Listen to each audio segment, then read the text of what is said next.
Hey you guys, this is Diana. Today I'm going to share with you how I put together a very typical breakfast that follows my meal plan.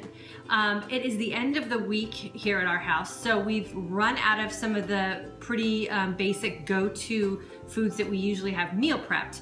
So I didn't feel like doing a lot of cooking today, so I'm going to just substitute in some things that end up being very equivalent, but they're just not prepped in a refrigerator like they would be on any normal morning. So I had some hard-boiled eggs left over, so I'm going to use those, and then I had some gluten-free bread in the freezer, so I popped one of those in the toaster. So those are kind of like my emergency go-to foods when I don't have my scrambled eggs prepped or my steel-cut oats.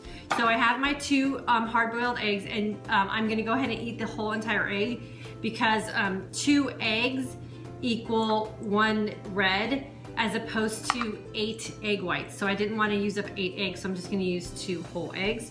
And then I have my gluten-free bread that I just put in the toaster, so that would count as my yellow container.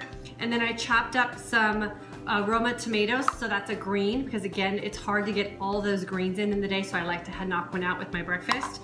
And then I'm adding a fruit as well, and I chopped up 1 small green apple, and that will count as my fruit. Again, I like to eat my carbs, which are my yellows, and my fruits, which are my purples, before 2 o'clock in the afternoon, if possible, and if I can before noon, that's even better. But 2 o'clock is kind of my drop dead time for these 2 containers.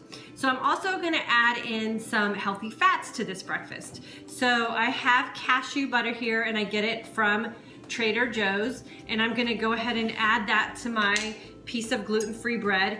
Now I highly recommend that you use an actual teaspoon to measure out your fats if that's how you're going to count it on your tally sheet. So I just dipped my teaspoon right into my cashew butter, and cashew butter is really liquidy, so it's super easy to get off the spoon and right onto your bread. So I'm just basically going to spread that on top of my gluten-free bread, and that would count as 1 teaspoon for me.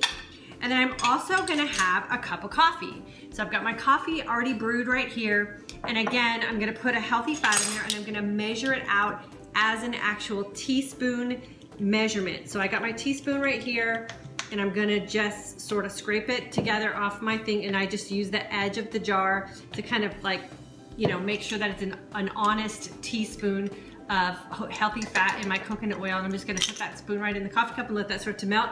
And we get the Kirkland Signature Organic Coconut Oil. We get 2 tubs like this for around $25, and they last us a really long time. So if you're looking for a good coconut oil, and it tastes good as well, Costco is the one that we use there. So there you have it. I have my my breakfast all ready to go. It's meeting my nutritional goals of 1 purple, 1 green, 1 red, 1 yellow, and then I used 2 of my teaspoons for my breakfast this morning. And this is a great balanced meal with lots of healthy fats that are gonna get me through my day. If you guys have any questions, you know where to find me on social media, either on YouTube, Facebook, or you can find us on our blog at parhamfitness.com.